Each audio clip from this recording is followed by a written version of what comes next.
Beberapa hari belakangan, media kembali menyoroti tindakan arogan pejabat negara terhadap warganya. Joni Jingku, warga Bodo, Kabupaten Sanggau, pada tanggal 26 September 2013 sudah diintimidasi dan dilecehkan oleh Gubernur Kalimantan Barat, Cornelis, di kedai kopi Perindu Bodo, Kabupaten Sanggau. Dari pihak Cornelis dan DPP PDIP Pusat sudah melakukan klarifikasi bahwa apa yang disampaikan oleh Joni Jingku atau Justinus Joni Tampu-Bolon itu sangatlah berlebihan. Berikut ini adalah wawancara eksklusif Aktual TV dengan Joni Jingku pada Jumat 27 September 2013 di Jakarta. Jadi kronologis hari kemarin itu adalah sangat tragis bagi saya. Seumur hidup saya baru itulah saya dikeroyok oleh kelompok oleh pengawal gubernur. Jadi ini kan sudah salah satu apalah saya di mata gubernur, mata sampai mereka ngorok saya kan begitu. Nah, padahal selama ini saya merasa tidak ada pernah salah saya dan dia dan mereka ini. Kok sampai tega-teganya seperti itu? Apakah dalam hal ini saya tidak puas ya, karena merasa saya dihina ya, dikeroyok di depan orang banyak, sampai ditumpahkan kopi di kepala saya kemarin. Sampai dia menampakkan pistolnya, mau ku tembak kau mau katanya, ini peluru isinya ini katanya. Gini doang, cuma gini doang, nggak ditodong nggak? Nggak, cuma diperlihatkan senjata, buka bajunya, ini mau ku tembak kau nanti katanya. Kan begitu. Lalu habis itu dia duduk kan sambil dia berjalan nuangkan kopi di kepalaku. Siapa tuh? Gubernur. Gubernurnya? Ya, Pak Cornelisnya. Bukan ajudannya. Bukan ajudannya. Maka oleh sebab itu kenapa saya ke Jakarta, maaf, supaya ini lebih jelas. Kalau buat laporan di Kalimantan Barat itu sama saja omong kosong, tidak akan ditindaklanjuti oleh pihak manapun. Mau diurus secara hukum adat pun dia tidak bisa, dia ketua majelis dewan adat daya. Siapa temenggung yang berani menghadap dia? Kan jelas itu akan nihil semua. Maka saya ngambil tindakan. Kalau hal kayak begini, kalau dibiarkan terus terbiat gubernur seperti ini dengan arogan dan sombong seperti itu banyak orang lain jadi korban nanti. Kan begitu? Ya. Nah, daripada orang lain jadi korban, bagus saya langsung kemukakan ini di depan publik, khususnya masyarakat Kalimantan Barat, biar masyarakat tahu siapa gubernur dia sebenarnya, dan siapa Cornelis itu sebenarnya. Kan begitu. Saya sangat tidak terima dengan perbuatan seperti itu. Ada yang nonjokkan rahang saya digini kerja kemarin. Itu salah satu pengawal, dia pakai baju safari. Ya, saya tidak kenal orangnya, tapi kayaknya memang dari pasukan lah gitu modelnya. Saya tidak kenal. Habis itu ada dua orang yang bawa mobil, yang bawa pengawal itu juga nekan-nekan kelas saya kemarin, ditekan-tekan kayak begini. Yang satu lagi nempeleng saya sini, gitu kan. Kira-kira berapa lama kejadian? Kurang lebih 20 menit kejadian di situ. Bapak dilecehkan 20 menit? Ya, saya dilecehkan di depan orang banyak. Ramai orang nonton, Pak. Kayak apa ya orang nonton saya sendiri di situ. Memang sudah ada harga diri saya dibuat oleh mereka, Pak. Jadi oleh sebab itu saya sangat tidak terima dengan hal ini. Ya, saya akan tuntut gubernur. Ya, saya akan tuntut gubernur yang nama Cornelis itu. Saya tidak terima dengan perbuatan seperti ini. Saya bukan pendatang, ya, dan saya bukan orang yang dianggap remeh. Jadi oleh sebab itu maka saya hari Senin saya akan laporkan ini ke Mabes Polri karena ini menyangkut gubernur. Ya. Hari Senin ke Komnas HAM dan Kontras. Ya. Kejadian waktu Pak Cornelis lewat kan dia wow gitu bunyi kan. Mobilnya masuk jalan lewat. Rombongan ya. Rombongan. Jadi karena tadi itu ada kawan yang nanya, mana sih yang mobil gubernur itu ada kan? Pas dia lihat petunjuk, itu mobil Pak Gubernur bilang, bukan saya bilang, oi kau, nggak ada bilang kayak gitu. Itu cuma nunjukin doang. Jadi saya hanya itu mobil gubernur bilang, nggak ada yang saya nunjuk, yang dia bilang teriak itu nggak ada. Demi Tuhan, ya, mati lampu mati saya besok kalau memang saya bohong. Itu prinsipnya, ya. setelah saya tunjukkan mobil dia, ajudan yang di belakang singgah. Mobil yang belakang mobil Pak Gubernur ini singgah, ya kan? Singgah, langsung dia bilang, mau apa kau katanya? Enggak, ada maksud apa-apa, saya bilang, saya kan hanya nunjuk mobil Pak Gubernur karena mereka pengen tahu, bilang kan, apa salah, apa ada aturan yang melarang menunjuk mobil pejabat, bilang. Setahu saya belum ada peraturan seperti itu, saya bilang kan begitu. Maka oleh sebab itu, lalu merasa agak kewalahan dia buatan karena saya ajudan atau orang itu, akhirnya ramai-ramai turun mereka. Berarti ketika mobil kejadian bertengkar mereka berhenti. Langsung singgah di ujung.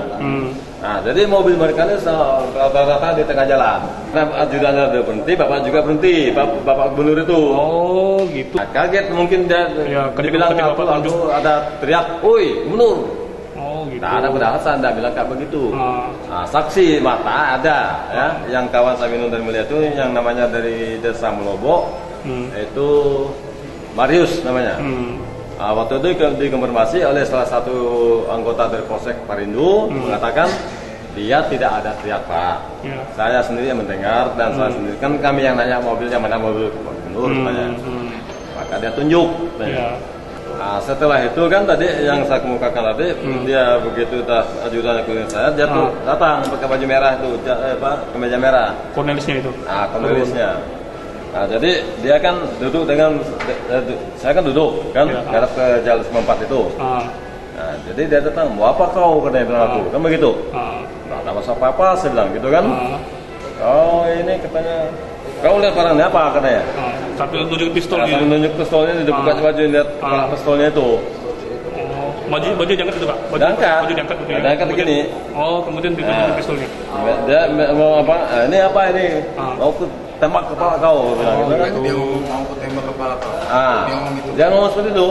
Tapi nggak ditodongan gitu Pak? Enggak. Cuman lagi mau dibilang mau dipegangnya gitu aja. Kau tahu ini siapa? Gubernur Kalimantan Barat, Cornelis. Tahu siapa? Kita ini juga yang dukung gubernur dulu kok saya bilang. Di situ kan dia duduk kan sambil dia berjalan nyiram kopi di kepala saya. Siapa itu? Pak Gubernurnya. Gubernurnya ya. Dan baju itu sebagai bukti masih ada bawa juga. Oh gitu. Ya. Pas itu Bapak pakai baju warna apa? Saya kebetulan hari itu saya pakai baju kaos yang berkerah. Kebetulan di belakangnya ada gambar Pak Musin dan Supardi. Oh, Pak Musin. Nah itu Pak. Apa ada hubungan Bapak sama Pak Musin itu dulu? Apakah pernah jadi tim sukses? Memang saya timnya dulu. Sukses ya. Tim Pak Musin memang saya. Bapak merasa dia lakukan itu karena pakaian yang Bapak pernah. Saya besar kemungkinan gara-gara saya pakai baju itu. Bapak berpikir seperti itu. Itu Pak. Jadi yang kita sebenarnya tidak ada tujuan yang lain lagi setelah pilkada itu kan kita hanya ngomong biasa. Masalah pakai baju itu kan suka-suka orang lah. Kan begitu.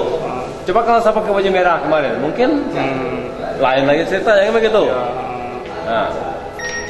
Ini kebetulan saya pakai baju yang bergambar Musin dan Supardi. Berapa kali Bapak dilecehkan seperti tuang kopi, diancam dengan pistol?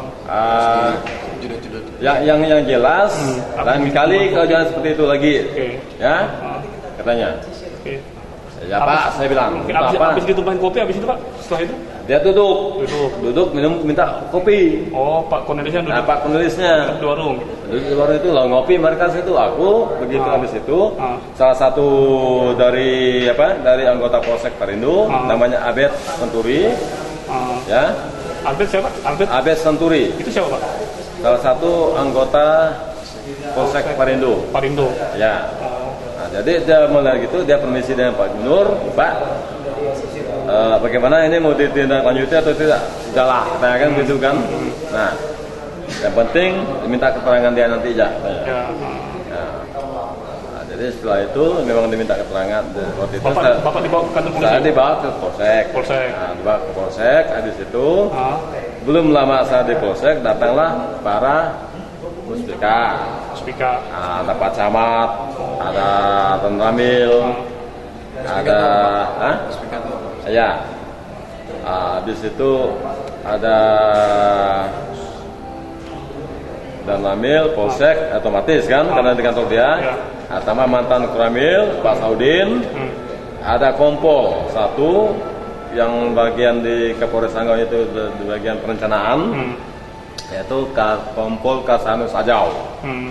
Nah, dia yang mengatakan waktu itu kemarin bahwa kau sudah sering kali orang lapor dengan saya. Kau yang sering mengacau suasana kayak begini, buat malu orang Perindu katanya dengan saya. Saya bilang saya tidak pernah ngomong seperti ini. Saya tidak pernah bawa.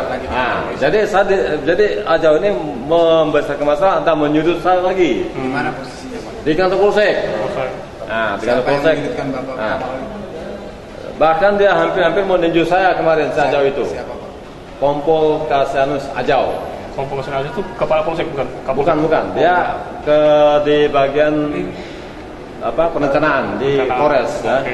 Nah, jadi dengan dasar itu, lalu adalah kawan-kawan yang lain bilang, oh tidak bisa kayak begitu Pak Ajau katanya. Soalnya ini kan kita mau menyelesaikan masalah.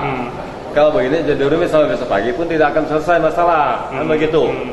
Nah, bagus dia diminta keterangan dia, bagaimana logisnya. Yang lebih tahu kan dia, bukan kita katanya.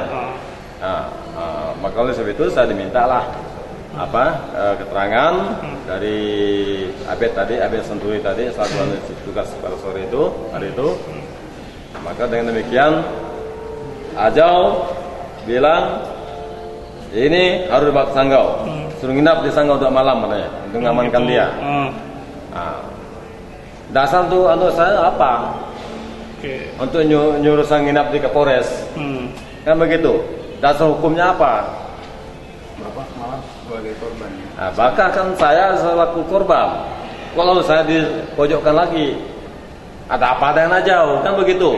Nah, masalah laporan sudah saya pikirkan. Kalau saya laporkan buat laporan di Polsek Perindu itu sangat tidak masuk akal. Yang dilapornya seorang gubernur loh, bukannya orang masyarakat biasa. Kan begitu. Level gubernur itu tidak bisa dibawa di Polsek, di Polda pun belum tentu ditanggapi. Bahkan justru saya jadi korban nanti ujungnya, kan begitu. Nah, maka saya pikir lebih bagus dia ke Mabes Polri langsung. Nah, itu.